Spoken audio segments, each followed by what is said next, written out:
Doctor ഉമ്മറിയുമായിട്ടുള്ള എൻ്റെ സൗഹൃദമാണ്. എൻ്റെ പരിപാടിയൊന്നും വ്യക്തമായിട്ട് എനിക്ക് മനസ്സിലായിട്ടില്ല. ഹോമിയോ ഡോക്ടേഴ്സിൻ്റെ എന്തോ ഒരു പ്രോഗ്രാമാണ് എന്ന് മാത്രമേ മനസ്സിലായിട്ടുള്ളൂ. അങ്ങനൊരു സാഹചര്യത്തിൽ ഞാൻ നോക്കുമ്പോഴാണ് അദ്ദേഹമായിട്ട് സംസാരിച്ചത്. കൂടുതൽ വിശദമായിട്ട് എനിക്ക് ചോദിക്കാൻ പറ്റും. പക്ഷേ ഇവിടെ വന്നപ്പോൾ എനിക്ക് മനസ്സിലായി ഞാൻ വരേണ്ട ഒരു പരിപാടിക്ക് തന്നെയാണ് വന്നിരിക്കുന്നത്. ഞാനിന്നിവിടെ വരുന്നത് വളരെ പ്രസക്തമാണെന്നാണ് വിശ്വസിക്കുന്നത്. കാരണം നിങ്ങളല്ലാതെ എന്നോട് വളരെ വലിയ തോതിൽ കടപ്പെട്ടിട്ടുള്ള ആൾക്കാരാണ്. എനിക്ക് തോന്നുന്നത് സിനിമാ രംഗത്ത് ഹോമിയോപ്പതിയുടെ ബ്രാൻഡ് അംബാസഡറാണ്.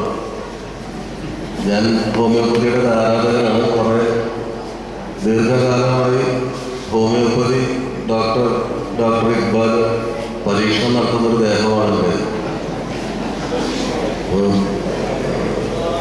ഒരുപാട് പേര് കൺവിൻസ് ചെയ്ത് ഹോമിയോപ്പതിയിലേക്ക് സംശയത്തോടു കൂടി നിൽക്കുന്ന ആളുകളേക്ക് ഹോമിയോപ്പതിയിലേക്ക് കൊണ്ടുവന്നിട്ടുള്ള ഒരാളെന്നുള്ള നിലയിൽ ഡോക്ടർ ഉമറലിക്കും അതറിയാം. കാരണം സിനിമാ രംഗത്ത് നിന്ന് ചെറിയ പേഷ്യൻസിൻ്റെ ഒഴുക്ക് അദ്ദേഹത്തിൻ്റെ സൈഡിലേക്കും വന്നു തുടങ്ങിയിട്ടുണ്ട്. അതുകൊണ്ട് ഞാനിവിടെ വരാൻ യോഗ്യനാണെന്ന് കരുതുന്നു. ഹോമിയോപ്പതിയുമായിട്ട് എൻ്റെ ഒരു ഹോമിയോപ്പതി ഓർമ്മകൾ തുടങ്ങുന്നത് കുട്ടിക്കാലത്ത് എന്ന് പറയുമ്പോൾ കുറച്ച് കാലപ്പഴക്കമുണ്ട് എനിക്ക്. യുവ സംവിധായകനൊക്കെ ആൾക്കാർ പറയാറുണ്ടെങ്കിലും അത്ര യുവാവല്ല, യുവനൊക്കെ കുറേശ്ശെ കഴിഞ്ഞു തുടങ്ങി. അപ്പം എൻ്റെ കുട്ടിക്കാലത്ത് ഒരു ചിക്കൻ ബോക്സ് പടർന്നു പിടിച്ച കാലത്താണ് ഹോമിയോ മരുന്നിനെ കുറിച്ചുള്ള എൻ്റെ ആദ്യത്തെ ഓർമ്മകൾ. അത് ഒരു മധുരമുള്ള ഗുളികയുടെ രൂപത്തിലാണ് ആദ്യം ഹോമിയോപ്പതിയെ എന്നെ സമീപിക്കുന്നത്.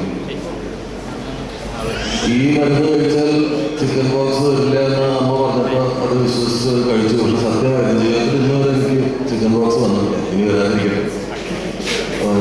ഒരുപാട് വർഷങ്ങൾക്ക് ശേഷം മുല്ല എന്ന് പറയുന്ന സിനിമ പഴനിയിൽ ഷൂട്ട് ചെയ്യുമ്പോൾ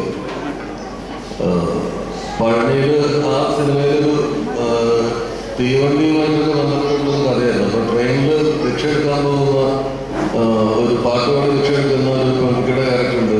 ഈ അമൃത ടിവിയിലൊക്കെ ഇപ്പോൾ ആങ്കറായിട്ട് വർക്ക് ചെയ്യുന്നുണ്ട് ശ്രുതിയാണ് അതിലൊരു പാട്ടുകാരിട്ട്. അപ്പോൾ ശ്രുതിയുടെ ബാണത്തിൽ പുറത്ത് കെട്ടി വയ്ക്കുന്ന ഒരു കൊച്ചു കുഞ്ഞുണ്ട്. ആ കുഞ്ഞ് ഒരു പഴനിയിലുള്ള ഒരു സ്ലമ്മിൽ നിന്നുള്ള കുട്ടിയായിരുന്നു. അപ്പോൾ ആ സ്ലമ്മിൽ ഞങ്ങൾ കുറേ ദിവസങ്ങൾ ഷൂട്ട് ചെയ്യുന്നുണ്ട്. അപ്പോൾ ഒരു ദിവസം ഈ കുട്ടിയെ കൊണ്ടുവന്ന് ബോഡിയായിട്ട് ചേർത്ത് കെട്ടുന്ന സമയത്ത് ഭയങ്കര കരച്ചിലായി കുട്ടി. അപ്പോൾ ശ്രുതി ഇന്ന് ഭയങ്കര കരച്ചിലാണ്, ഒരു രക്ഷയില്ലായിരുന്നു. അപ്പോൾ ഞാൻ നോക്കുമ്പോൾ ഈ കുട്ടിയുടെ ദേഹത്ത് മുഴുവൻ പൊന്തിയിട്ടുണ്ട് ചിക്കൻ ബോക്സിൻ്റെ. അപ്പോൾ ഈ കുട്ടിയെ തിരിച്ച് വീട്ടിൽ കൊണ്ടാക്കാൻ ചെന്നപ്പോൾ വീട്ടിലുള്ളത് മുഴുവൻ കിടപ്പാണ് ചിക്കൻ ബോക്സ് ആയിട്ട്. അപ്പോൾ ഞങ്ങൾ ഷൂട്ട് ചെയ്തുകൊണ്ടിരിക്കുന്ന, ഞങ്ങൾ ഭക്ഷണം കഴിച്ചുകൊണ്ടിരിക്കുന്ന ഈ കോളനിയിലൊരു വീടിനകത്ത് നോക്കിയപ്പോൾ അതിനുള്ളിലുണ്ട്. അപ്പോൾ തുടങ്ങി കഴിഞ്ഞിരിക്കുന്നത് കോളനി മുഴുവൻ ചിക്കൻ ബോക്സാണ്. എനിക്ക് അതൊരു 15-20 ദിവസത്തെ ഷൂട്ടിംഗ് ബാക്കിയത്. ഉടനെ ഇക്ബാലിനാണ് ദുബായിലാണ്. ഇക്ബാലിനടുത്ത് ഇങ്ങനെ ഒരു പുലിവാല് പിടിച്ചെന്തായാലും എന്താ ചെയ്യേണ്ടതെന്ന് അറിയില്ല, മിക്കവാറും ഷൂട്ടിംഗ് നിൽക്കും. ഇക്ബാൽ അത് കുറ്റിപ്പുറത്തുനിന്ന് ആൾ പുറപ്പെട്ടിട്ടുണ്ട്. ഈ ഫോൺ വയ്ക്കുമ്പോഴേക്കും വൈകുന്നേരം ഇവിടേക്കുള്ള എല്ലാവർക്കും ഹോമിയോ മെഡിസിൻസ്. അപ്പം എല്ലാവർക്കും ശരിയാണ്. കാരണം ഇതുകൊണ്ടൊരു കാര്യമില്ല. കാരണം ഇത് സ്പ്രെഡ് ചെയ്ത് കഴിയുമ്പോൾ നമ്മളതിനുള്ളിൽ കുറേ ദിവസങ്ങളായിട്ടുണ്ട്. ഈ വിശ്വാസത്തിനും വലിയൊരു റോളുണ്ട് തോന്നുന്നു. ഞാൻ പൂർണ്ണമായിട്ടും വിശ്വസിച്ചിരുന്നു. ഞങ്ങളുടെ സെറ്റിൽ ഒരാൾക്കും ചിക്കൻ ബോക്സ് ഉണ്ടായില്ല എന്നുള്ളതാണ്. എനിക്ക് ഒരിക്കലും വന്നിട്ടില്ല. വരാത്ത ആൾക്കാർക്ക് പെട്ടെന്ന് കിട്ടുന്നതാണ് പറയുന്നത്. പക്ഷേ ഞാനും മാത്രമാണ് രക്ഷപ്പെട്ടു. അപ്പോൾ ഹോമിയോയിട്ട് അത്തരം രസകരമായിട്ട് ചെറിയ കാര്യങ്ങളുണ്ട്. പക്ഷെ വളരെ വലിയ അത്ഭുതങ്ങൾ എൻ്റെ കുടുംബത്ത് സംഭവിച്ചിട്ടുണ്ട്. എൻ്റെ മകളിലോ ഒരു മാസീവ് ഹാർട്ട് അറ്റാക്ക് കഴിഞ്ഞിട്ട് 15 ദിവസത്തിനുള്ളിൽ ബൈപ്പാസ് സർജറി ചെയ്തില്ലെങ്കിൽ മരിച്ചു പോകുമെന്ന് ഡോക്ടേഴ്സ് എല്ലാം പറഞ്ഞു. എറണാകുളത്തെ ഏറ്റവും വിദഗ്ധനായ ഹൃദ്രോഗ വിദഗ്ധൻ്റെ അടുത്തായിരുന്നു കൊണ്ടുപോയത്. അദ്ദേഹം പറഞ്ഞു 15 ദിവസമേ ടൈമുള്ളൂ, 15 ദിവസം മിനിമം അതിനുള്ളിൽ ചെയ്യണം നമുക്ക്. അത് സത്യമായിരുന്നു. ഒരു സൈഡ് എനിക്ക് ശാസ്ത്രീയമായിട്ട് പറയാനില്ല. അദ്ദേഹത്തിൻ്റെ ഒരു സൈഡിലേക്ക് ബ്ലഡ് സപ്ലൈ ചെയ്യുന്ന ഇത് ഓൾറെഡി ബ്ലോക്ക്ഡായിരുന്നു. അത് ഹാർട്ട് സ്വാഭാവികമായിട്ടത് ബൈപ്പാസ് ചെയ്തിരുന്നു. എന്നിട്ട് ഒരേ ഒരു സപ്ലൈ ഉള്ള ലെഫ്റ്റ് വെയിൻ അത് 80% ബ്ലോക്കായിരുന്നു. അപ്പോൾ ഇമ്മീഡിയറ്റായിട്ട് ചെയ്തില്ലെങ്കിൽ മരിച്ചു എന്ന് പറഞ്ഞാണ്. അമ്മ പറഞ്ഞു എൻ്റെ മക്കളൊക്കെ നല്ല നിലയിലായി, ഞാൻ കണ്ടു കഴിഞ്ഞു, അവരൊക്കെ നന്നായി ജീവിക്കുന്നുണ്ട്. എൻ്റെ ഭർത്താവ് മരിച്ചിട്ട് 13 വർഷമായി. അതുകൊണ്ട് ഞാൻ ദൈവത്തോട് പ്രാർത്ഥിച്ചുകൊണ്ടിരുന്നത് ഒരു ഹാർട്ട് അറ്റാക്ക് തന്നെ എന്നെ എടുക്കണേന്നായിരുന്നു. ദൈവം പകുതി പ്രാർത്ഥനയെ കേട്ടുള്ളൂ, ഹാർട്ട് അറ്റാക്ക് തന്നെ കൊണ്ടുപോയില്ല. അപ്പോൾ അതുകൊണ്ട് ഒരു ഓപ്പറേഷൻ നടത്തി രക്ഷപ്പെടാൻ എനിക്ക് താല്പര്യമില്ലാന്ന് പറഞ്ഞു. അപ്പോൾ അറ്റാക്ക് വന്ന അന്ന് മുതൽ ഇക്ബാൽ കൊടുക്കാൻ പറഞ്ഞ മരുന്ന് ഞാൻ തുടർച്ചയായി കൊടുക്കുന്നുണ്ടായിരുന്നു. എന്തായാലും അമ്മ 100% എനിക്ക് ഇക്ബാൽ ഡോക്ടറുടെ മരുന്ന് മതി, അത് മാത്രം മതി എന്ന് പറഞ്ഞു. അതാണ് കഴിച്ചുകൊണ്ടിരിക്കുന്നത്. 3 കൊല്ലമായിട്ട് ആൾ ജീവിച്ചിരിപ്പുണ്ട്.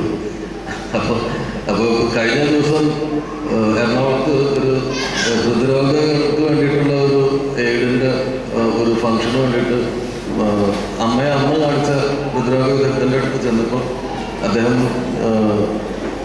ശങ്കയോട് ചോദിച്ചു, മദറിലോ ഞങ്ങൾ ജീവിച്ചിരിപ്പുണ്ട്, 15 ദിവസം കഴിഞ്ഞാൽ മരിക്കുന്നു പറഞ്ഞാൽ 15 ദിവസമേ ആയിട്ടുള്ളൂ എന്ന് പറഞ്ഞു. അപ്പം അങ്ങനെ കുറേ അത്ഭുതങ്ങളൊക്കെ ജീവിതത്തിൽ ഹോമിയോപ്പതിയുമായിട്ട് ബന്ധപ്പെട്ടുണ്ടായിട്ടുണ്ട്. എൻ്റെ സഹോദരിയുടെ മകൻ വളരെ അപൂർവമായൊരു അസുഖമുള്ള ആളാണ്. ഡോക്ടർ മുരളിയുടെ ട്രീറ്റ്മെൻറ്റിലാണ്. അപ്പോൾ പൂർണ്ണമായിട്ടും ഹോമിയോപ്പതിക്ക് സറണ്ടർ ചെയ്തിട്ടുള്ള ജീവിതമുള്ള ആളെന്നുള്ള നിലയിൽ ഞാനിവിടെ നിൽക്കാൻ സർവ്വതാ യോഗ്യനാണെന്ന് ഞാൻ കരുതുന്നു. എനിക്ക് തോന്നിയുള്ളൂ, ഞാൻ ഇപ്പോൾ കഴിഞ്ഞ ദിവസം എൻ്റെ അച്ഛന് എറണാകുളത്ത് ലേക്ഷറിൽ ഇത്തിരി കൂടുതലായിട്ട് അഡ്മിറ്റ് ചെയ്തിരിക്കുന്നു. അപ്പോൾ അവിടുത്തെ ഡോക്ടറുമായിട്ട് ഞാൻ അപ്പച്ചന് കൊടുത്തുകൊണ്ടിരിക്കുന്ന ചില പ്രത്യേക വിഷയങ്ങളിൽ അപ്പച്ചന് ഹോമിയോ മരുന്നുകളാണ് കൊടുത്തുകൊണ്ടിരിക്കുന്നത്. അപ്പോൾ ആ മരുന്നുകൾ മാറ്റുന്നതിന് എനിക്ക് ബുദ്ധിമുട്ടുണ്ടെന്ന് അദ്ദേഹത്തോട് പറയും. സാധാരണ ഗതിയിൽ അലോപ്പതി ഡോക്ടേഴ്സ് അത്ര താല്പര്യം കാണിക്കില്ല മറ്റൊരു ട്രീറ്റ്മെൻറ്റ് ചെയ്യുന്നൊന്നുമല്ല. പക്ഷെ അദ്ദേഹം വളരെ വ്യക്തമായിട്ട്, ഞാൻ പറഞ്ഞതുകൊണ്ടാണോ എന്ന് എനിക്കറിയില്ല, പുള്ളി അത് കൺവിൻസ്ഡായി. ഞാൻ പറയാനുള്ള റീസൺസൊക്കെ അദ്ദേഹത്തിന് കാണിച്ചു കൊടുത്തു. അദ്ദേഹം അത് അംഗീകരിക്കും. ബാക്കി എമർജൻസി കാര്യങ്ങൾക്ക് അലോപ്പതി ചെയ്യും. ഈ സക്സസ്ഫുള്ളായി പോയിക്കൊണ്ടിരിക്കുന്ന ട്രീറ്റ്മെൻറ്റ് തുടരാൻ അനുവദിക്കുകയും ചെയ്യും. അപ്പം അത്തരം ശ്രമങ്ങൾ, അത്തരം കൺവിൻസ് ചെയ്യുക എന്ന് പറയുന്ന ഒരു ദൗത്യം എല്ലാവർക്കും ഉണ്ട്. ഇതിൻ്റെ ഗുണം അനുഭവിക്കുകയും ആ ഗുണം മറ്റുള്ളവർക്കും കൂടി കിട്ടണമെന്ന് ആഗ്രഹിക്കുകയും ചെയ്യുന്ന ആളുകൾക്കാണ് അത് ചെയ്യാൻ സാധിക്കുക. എനിക്ക് ഹോമിയോ ഡോക്ടേഴ്സിനോടും ഈ ഒരു അവസരത്തിൽ പറയാനുള്ള ഒരു കാര്യം, ഈ എല്ലാ മെഡിക്കൽ സെക്ഷനുകളും ഉണർന്ന് പ്രവർത്തിക്കേണ്ട ഒരു കാര്യം, പൊതുജനങ്ങൾക്ക് അല്ലെങ്കിൽ ഒരു അപകടഘട്ടത്തിൽ ദൈവത്തിൻ്റെ സ്ഥാനത്ത് നിങ്ങളെ കണ്ടിട്ട് നിങ്ങളുടെ മുമ്പിൽ വരുന്ന ആളുകൾക്ക് കൊടുക്കാവുന്ന ഏറ്റവും വലിയ സഹായം എന്ന് പറയുന്നത് അസുഖം മാറുക എന്നുള്ളത് തന്നെയാണ്. ഇപ്പം മത്സരത്തിൻ്റെ ഒരു ലോകത്ത് ചികിത്സയിലും ചികിത്സകരും തമ്മിൽ മത്സരം നടക്കുന്ന ഒരു കാലത്ത് ലാഭക്കൊതി മാത്രം